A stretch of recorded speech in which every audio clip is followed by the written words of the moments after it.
और ये क्लिप में आप देख सकते हैं कि ये जो कोटिंग है हमने सीमेंट ब्लॉक्स पे की है।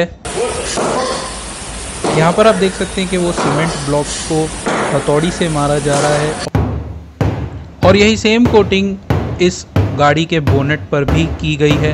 Hi guys, hope you all are doing absolutely fine. और दोस्तों, आज का जो वीडियो है वो बहुत ही ज़्यादा स्पेशल होने वाला है because today with us we have the new Mahindra Thar.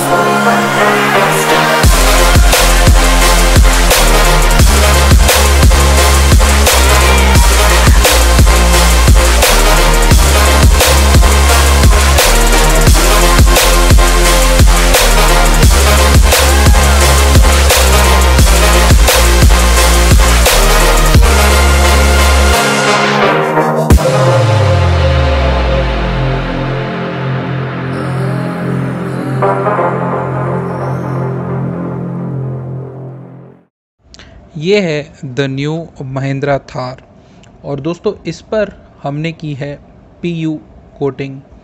अब दोस्तों आपके मन में बहुत सारे क्वेश्चन होंगे इस कोटिंग से रिलेटेड कि ये गाड़ी ऐसी क्यों दिख रही है और एक कोटिंग कराने का क्या फ़ायदा है, so on and so fourth.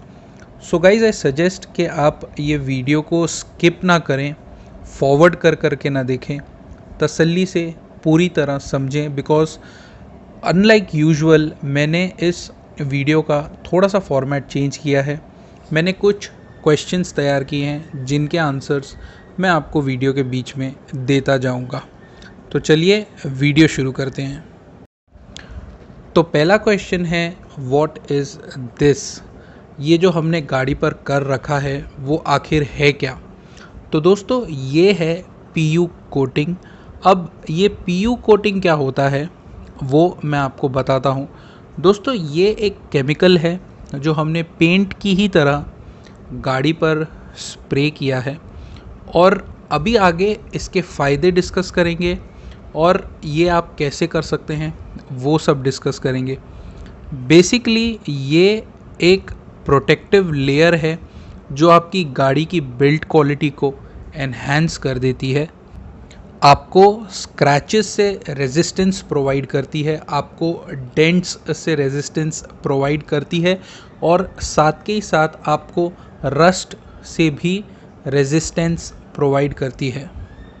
ये स्प्रे करने के बाद आपकी गाड़ी का जो टफनेस, मैं के एक हिसाब से कहना चाहूँगा, या बिल्ड क्वालिटी कह लीजिए, वो काफ़ी हद तक यहाँ तक कि मैं कहूँगा 40-50% तक बढ़ जाता है depending upon the thickness of your coat. मिसाल के तौर पर दोस्तों यहाँ पर आप देख सकते हैं इस क्लिप के अंदर हमने सीमेंट ब्लॉक्स पे ये कोटिंग स्प्रे की है और उसके बाद हमने ये कोटिंग को हथौड़े से हिट किया। आप देख सकते हैं कोटिंग पर ज़रा भी असर नहीं हुआ और दीवार भी कोलैप्स नहीं हुई। इस क्लिप में आप देख सकते हैं यही सेम कोटिंग एक दूसरी गाड़ी की बोनेट पे किया है और उसे भी हम हथौड़े से मार रहे हैं और बोनेट में डेंट वगैरह कुछ नहीं आ रहे हैं। तो आखिरकार ये है क्या चीज़? दोस्तों ये एक तरीके का प्रोटेक्शन है जो कि आप आपकी गाड़ी पर यूज़ कर सकते हैं, which is chemically engineered in Germany और मुंबई में दोस्तों ये पहली बार किया गया है। How effective is this in resisting scratches and dents? 40-50% तक ये आपकी गाड़ी को डेंट्स और स्क्रैचेस से प्रिवेंट कर लेता है। I mean ऑब्वियसली अगर आप 70-80 की स्पीड से जाकर गाड़ी को दीवार में दे मारेंगे तो डेफिनेटली आपकी गाड़ी जो है वो डैमेज होएगी। ऐसा नहीं है दोस्तों ये आपने कोटिंग करवा ली आपकी गाड़ी पे तो आपकी गाड़ी बाहुबली बन गई और आप चले हिमालय पर्वत चढ़ने, ऐसा नहीं है। Yes, your car can get damaged if it is hit severely, but the minor blows can be reduced. आप जितनी थिक कोटिंग कराएंगे उतनी ही ज़्यादा आपकी गाड़ी प्रोटेक्टेड रहेगी।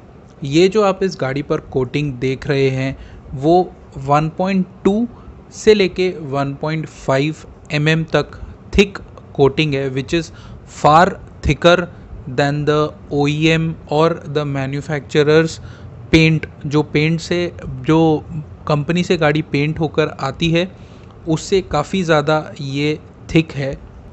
ये आपकी गाड़ी को प्रोटेक्ट करने के लिए काफ़ी है।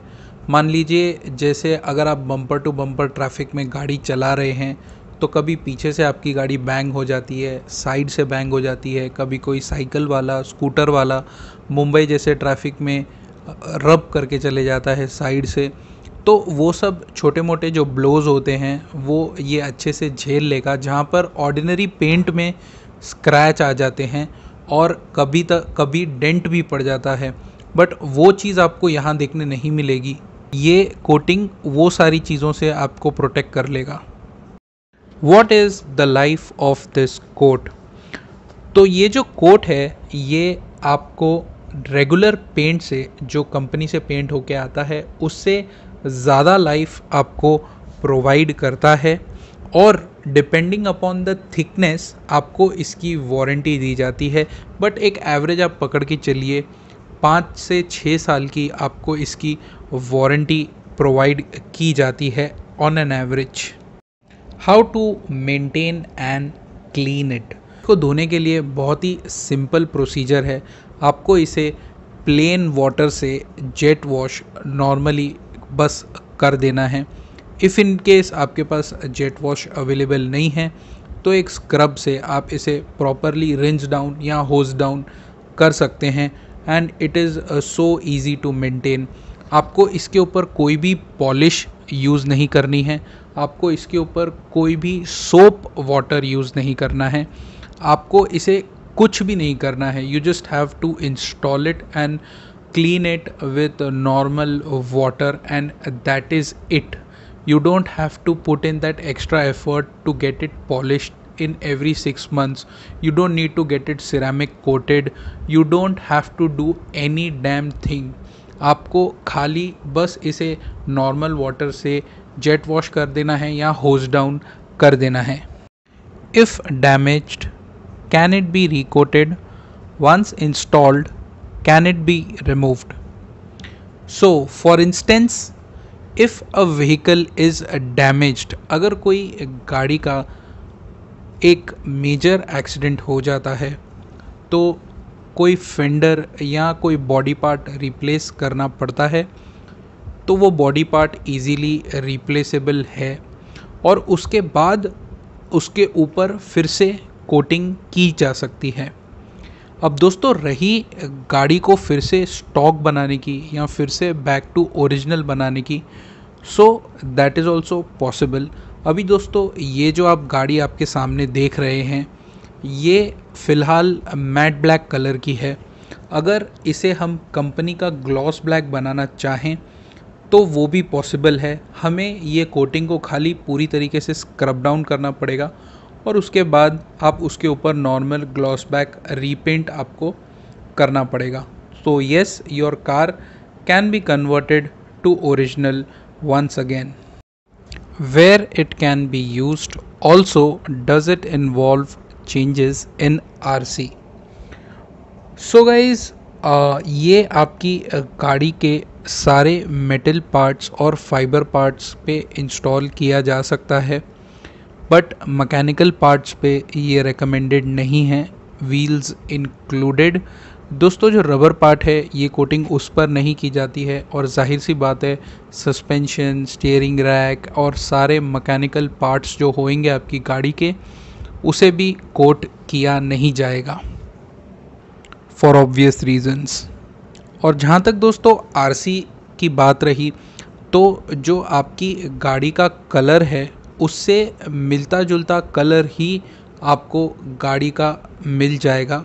हाँ, मान लीजिए जैसे कि अगर आपकी गाड़ी वाइट है, आप उसे मैट ब्लैक में पेंट कराते हैं या फिर ये कोट कराते हैं तो वो तो दोस्तों रेगुलर पेंट में भी आपको आरसी बुक में चेंजेस कराने पड़ते हैं, यहाँ पर भी आपको कराने पड़ेंगे। बट फॉर एग्ज़ाम्पल अगर आपकी कार का कलर रेड है और आप ये कोटिंग रेड में ही करा रहे हैं तो आपको आपकी गाड़ी का आरसी में कलर चेंज करने की ज़रूरत नहीं है। खाली फ़र्क दोस्तों इतना रहेगा कि आपकी गाड़ी वो शेड का मैट शेड बन जाएगी। जैसे मान लीजिए आपकी गाड़ी अगर ग्लॉस रेड है तो वो मैट रेड बन जाएगी। इसके अलावा और कोई चेंजेस नहीं आएंगे। How much time does it takes, what is the cost of this coating? तो गाइज़ टाइम की ऐसी बात है, ये जो कोटिंग है वो दोस्तों सूख जाती है केवल और केवल 15 सेकंड के अंदर स्प्रे करने के बाद। बट द कैच इज़ हम सारे पार्ट्स और जो एडिशनल फिटमेंट्स हैं, जैसे कि जो गाड़ी के क्रोम एक्सेसरीज़ हैं या गाड़ी के कोई दूसरे एक्सेसरीज़ बॉडी पर लगे हुए हैं, जैसे स्पॉइलर हो गए या गाड़ी का फ्रंट रेयर बम्पर, हेडलाइट्स, ये पूरे हम डिसमेंटल करके गाड़ी को स्प्रे करते हैं।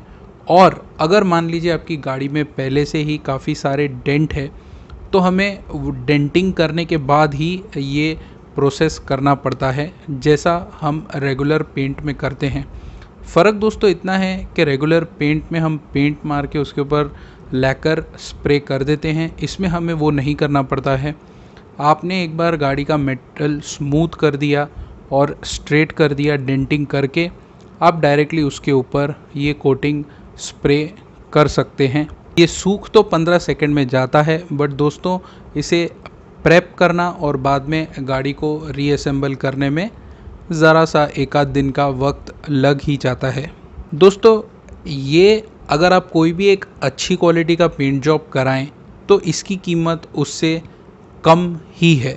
सो गाइज़ यही सारे क्वेश्चंस के साथ मेरा क्वेश्चनर यहाँ पर ख़त्म होता है। इसके अलावा अगर आपको कोई और क्वेश्चंस हैं जो कि मैं मिस आउट कर गया हूँ और आपके मन में वो क्वेश्चंस आ रहे हैं तो कृपया कमेंट सेक्शन में उन्हें कमेंट कर दीजिए, बिकॉज़ हमने ऐसी कई सारी गाड़ियाँ बनाई हैं जिनके वीडियोस बहुत ही जल्द इस चैनल पर आएंगे, तो उनके जवाब मैं वीडियोस में दे दूंगा या मैं आपको कमेंट्स में भी जवाब उसका दे दूंगा।